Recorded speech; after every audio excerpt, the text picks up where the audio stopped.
శ్రీ గురుచరిత్ర అధ్యాయం 48. శ్రీ గణేశాయ నమః. శ్రీ సరస్వతే నమః. శ్రీ గురుభ్యో నమః. శ్రీ సాయినాథుని పాదారవిందాలకు నమస్కరిస్తూ, స్వామి, ఈ గంధర్వపురంలో శ్రీగురుడు ఇంకేమి చేశారో చెప్పండి అని కోరిన నామధారకునితో సిద్ధుడు ఇలా చెప్పారు. నాయనా, ఆ భగవంతుడు ప్రతిరోజు స్నానానుష్ఠానాలకు మఠం నుండి బయలుదేరి సంగమానికి వెళ్ళి వస్తుండేవారని చెప్పాను కదా. అప్పుడు గంధర్వపురంలో పర్వతేశుడనే ఒక వ్యవసాయదారుడు ఉండేవాడు. అతడు గుత్తకు సాగు చేసుకునే పొలం సంగమం నుండి మఠానికి వెళ్ళే దారిలో ఉండేది. అతడు నిత్యము మొదట మఠంలో శ్రీగురుని దర్శించుకుని పొలానికి వెళుతుండేవాడు. శ్రీగురుడు మఠం నుండి సంగమానికి వెళ్ళేటప్పుడు, తర్వాత మఠానికి తిరిగి వచ్చేటప్పుడు కనిపెట్టి పరుగును పోయి ఎంతో శ్రద్ధాభక్తులతో కొద్ది దూరం నుండే ఆయనకు నమస్కరించుకుని పోతుండేవాడు. కొంతకాలం శ్రీగురుడు అతనినేమీ పలకరించకుండా అతడి భక్తి శ్రద్ధలను గమనిస్తుండేవారు. ఎంతకాలమైనా అతడేమీ కోరడం లేదని గమనించిన శ్రీగురుడు ఒకరోజు అతడు నమస్కరించగానే, నాయనా, నిత్యము నీవింత శ్రద్ధాభక్తులతో మాకు నమస్కరిస్తున్నావే, మా నుండి నీకేమి కావాలో చెప్పు అన్నారు. ఇంతకాలానికి తనకట్టే అవకాశం వచ్చినందుకు పర్వతేశుడు ఎంతో సంతోషించి చేతులు జోడించి, బాబూ, నా పొలాన్ని స్వామివారు ఒక్కసారి చూసి అక్కడ తమ పాదం పెడితే మాకు మేలవుతుందని నా ఆశ అన్నాడు. స్వామి, నాయనా, నీ పొలంలో ఏమి పైరు వేశావు అని అడిగారు. అతడు, అయ్యా, ఈ సంవత్సరం జొన్న వేశాను. రోజు మీకు నమస్కరించుకుంటుంటే సేను బాగా పెరుగుతున్నది. ఇప్పుడిప్పుడే ధాన్యం పాలు పోసుకుంటున్నది. తమ దయ వల్ల 2 నెలల్లో అది కోతకు సిద్ధమవుతుంది. కనుక మీ అమృత దృష్టితో ఆ సేనును చూస్తే మాకింత అన్నం పెట్టిన వారవుతారు. ఎవరో శూద్రుడు ఏదో చెప్పాడులే అని తలసి నా మాట త్రోసిపుచ్చవద్దు. మీరే మా పాలిట రక్షకులు అని ప్రార్థించాడు. శ్రీగురుడు, సరే పద, చూసి వద్దాము అని చెప్పి అతనితో కూడా సేను వద్దకు వచ్చారు. ఏపుగా పెరిగిన పైరును కలయజూస్తూ, ఏమిరా, మేము చెప్పింది చేస్తానంటే ఒక మాట చెబుతాను అన్నారు. ఆ రైతు, తండ్రి, మీ మాట జవదాటుతానా? మా క్షేమం కోరి చెప్పేవారు మీరుగాక మరెవరున్నారు? మీరొక మాట చెప్పిన తర్వాత నాకు వేరొక తలంపే ఉండదు. స్వామికి తెలియనిది ఏమున్నది? గుర్వాజ్ఞ విషయంలో నాకు మరే ఆలోచన లేదు అన్నాడు. ఆ యతివరణ్యుడు, అలా అయితే మా మాట మీద నమ్మకముంచి మేము మధ్యాహ్నం ఇటుగా వెళ్ళే లోపల ఈ చేలోని పైరంతా కోయించు అని చెప్పి సంగమానికి వెళ్ళిపోయారు. ఆ పాలిగాపు వారి ఆజ్ఞను అక్షరాలా పాటించదలిసి వెంటనే ఊరిలో ఉన్న ఆ పొలం ఆసామి వద్దకు వెళ్ళి ఆ ముందటి సంవత్సరం అతనికి చెల్లించిన ప్రకారమే ఈ సంవత్సరం కూడా గుత్త చెల్లిస్తానని, పైరు కోయడానికి అనుమతి పత్రం ఇవ్వమని కోరాడు.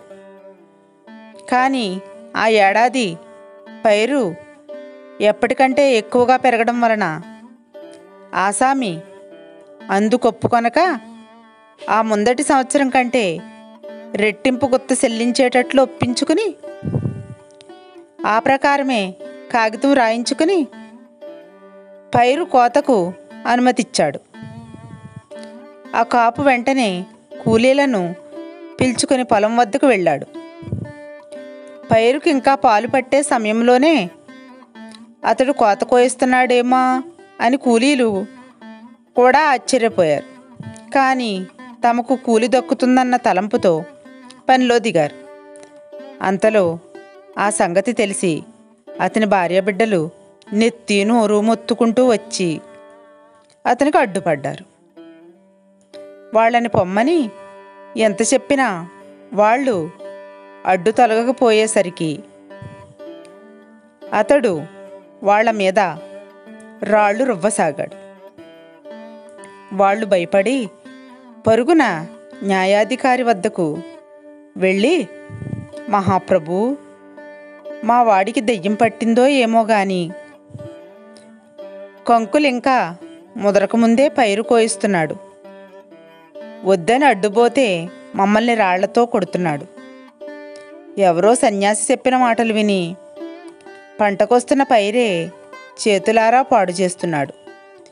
ఇంకొక నెల రోజుల్లో చేతికొస్తుందని మేము ఆశపడుతుంటే ఆ కాస్త ఇలా నాశనమైపోతున్నది.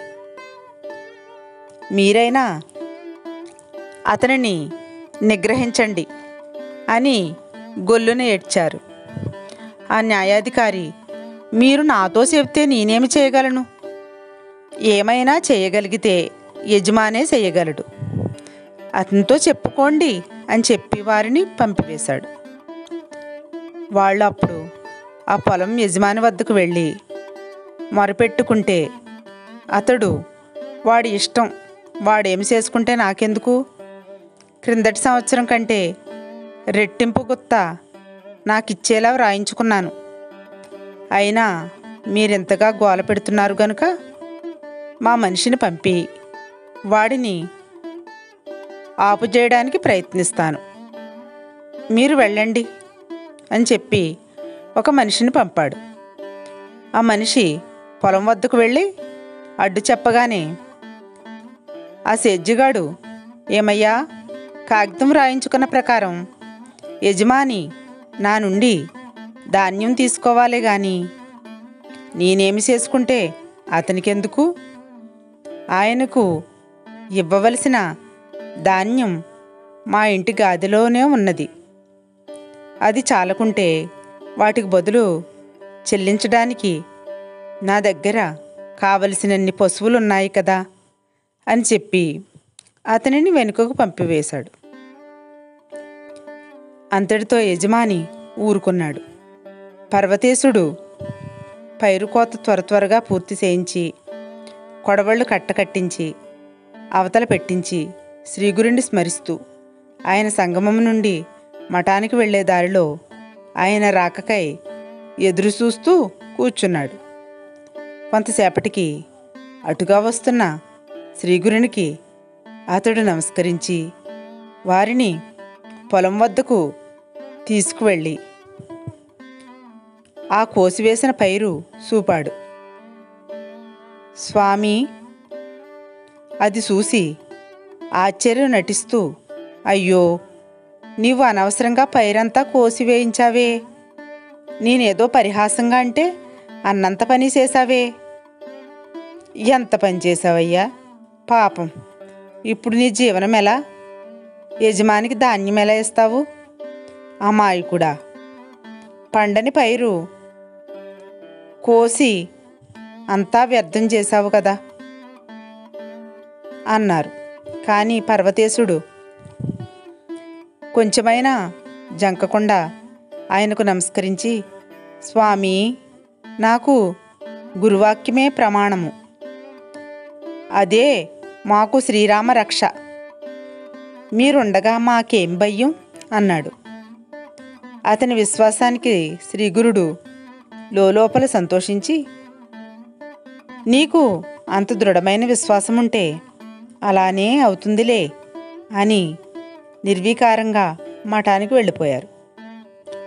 ఆ కాపరి కూడా శ్రీగురుడు కనుమరుగయ్యే వరకు తదేకంగా ఆయనను చూసి నిశ్చింతగా ఇంటికి వెళ్ళాడు. దారిలో అతనిని చూసిన వారంతా ఎన్నెన్నో మాటలన్నారు, కానీ అతడవేమీ పట్టించుకోలేదు. పర్వతేశుడు ఇల్లు చేరేసరికి అతడి భార్య తమకా సంవత్సరం నోటి వద్దకొచ్చిన కూడు పాడైపోయిందని బోరుబోరున ఏడుస్తున్నది. అతడు మాత్రం ఎంతో నిబ్బరంగా ఆమెతో, ఓసి వెర్రిదానా, నీవలా ఏడవకూడదు. ఆ గురుదేవుల వాక్య మన పాలిట కామధేనువు. వారి మహిమ మూడులకేమి తెలుస్తుంది? ఆయన సాక్షాత్తు పరమేశ్వరుడే. మనకాయన పెన్నిదిలా దొరికాడు. వారి దయ ఉంటేనే అందరము సుఖంగా బ్రతుకగలము. మామూలుగా పండవలసిన పంట కంటే ఎన్నో రెట్లు ఎక్కువగా ఆయన ప్రసాదిస్తారని నాకు నమ్మకం ఉన్నది అని చెప్పి ఆమెను ఓదార్చాడు. అతని మాటలు విన్న ఇరుగు పొరుగు వారందరూ సోద్యము చూడవచ్చి అతని మూఢ విశ్వాసానికి నివ్వెరబోయి నవ్వుకుంటూ వెళ్ళిపోయారు. ఒక వారం రోజులు గడిచాయి. 8వ రోజు నుండి విపరీతమైన చలిగాలి వీచనారంభించింది. దానివలన చుట్టుపక్కల చేలన్నీ వాలిపోయి తాలుధాన్యం ఏర్పడింది. దానికి తోడు ఆ పుష్యమాసంలో భారీ ఎత్తున అకాల వర్షం కురిసింది. అంతటితో మిగిలిన పైరులన్నీ పూర్తిగా పాడైపోయాయి.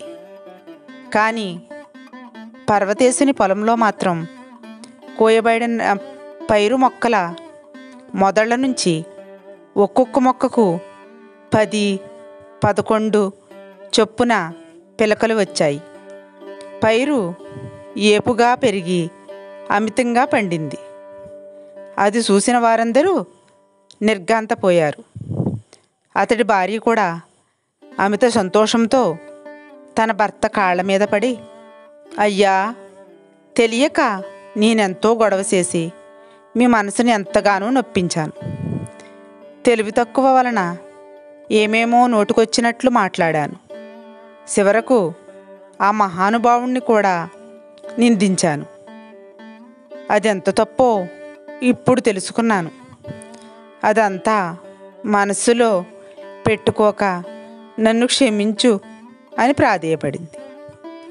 అప్పుడు ఆ భార్యాభర్తలు ఆ పొలానికి నమస్కరించుకొని భూమి పూజ చేసి శ్రీగురుని వద్దకు వెళ్ళి ఆయన పాదాల మీద పూలు వేసి నమస్కరించుకున్నారు. స్వామి నవ్వి, ఏమిటి విశేషం అన్నారు. ఆ దంపతులు నమస్కరించి, స్వామి, మీ దయ వలన మేము కోరిన దానికంటే ఫలితం ఎంతగానో ఎక్కువ వచ్చింది.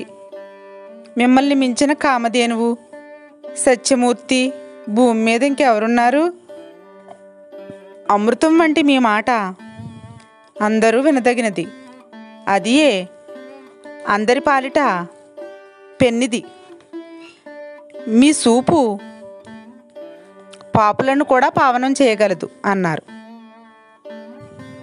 పర్వతేశుని భార్య, స్వామి, నేను తెలియక మొదట ఏమేమో అన్నాను. మన్నించి మమ్మల్ని మీరు ఎప్పుడూ ఇలానే కాపాడాలి. మీరే మాకు దిక్కు. మేమెల్లప్పుడూ మిమ్మల్ని ఇలాగే కొలుచుకునేలా అనుగ్రహించండి అని విన్నవించుకున్నది. తర్వాత ఆ దంపతులు స్వామికి నీరాజనమిచ్చారు. వారి భక్తిని చూసి సంతోషించి శ్రీగురుడు అఖండ శ్రీరస్తు అని ఆశీర్వదించి వాళ్లను పంపివేశారు. ఆ దంపతులు ఎంతో సంతోషంగా ఇంటికి పోయారు. నెల గడిచేసరికి పర్వతేశుని పంట పండి కంకులు అద్భుతంగా బయటకొచ్చాయి. నిజానికి ఆ ముందటి సంవత్సరం కంటే ఎన్నో రెట్లు ఎక్కువగా ధాన్యం పండింది. ఆ కాపు ధాన్యం నూర్చి రాసిపోసి ఆసామి వద్దకు పోయి, అయ్యా చూశారా, స్వామి దయవలన పైరెంత బాగా పండిందో, మీకు కూడా మనం ఒప్పందం చేసుకున్న దానికంటే ఎక్కువే ఇస్తాను, తీసుకోండి. అయినా నాకింత ఎక్కువగా పండింది కనుక మనిద్దరము సెరిసగం తీసుకొనడం న్యాయమని నాకు అనిపిస్తున్నది. మీరు వెంటనే వచ్చి మీ భాగం మీరు తీసుకుపోండి అని చెప్పాడు. కానీ ఆసామి ధనాశకు లోబడక ధర్మానికి అంటిపెట్టుకుని తను ఒప్పందం చేసుకున్న దానికంటే కొంచెం కూడా ఎక్కువ తీసుకొనడానికి అంగీకరించలేదు.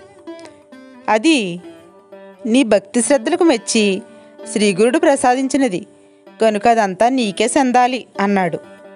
అప్పుడు ఆ రైతు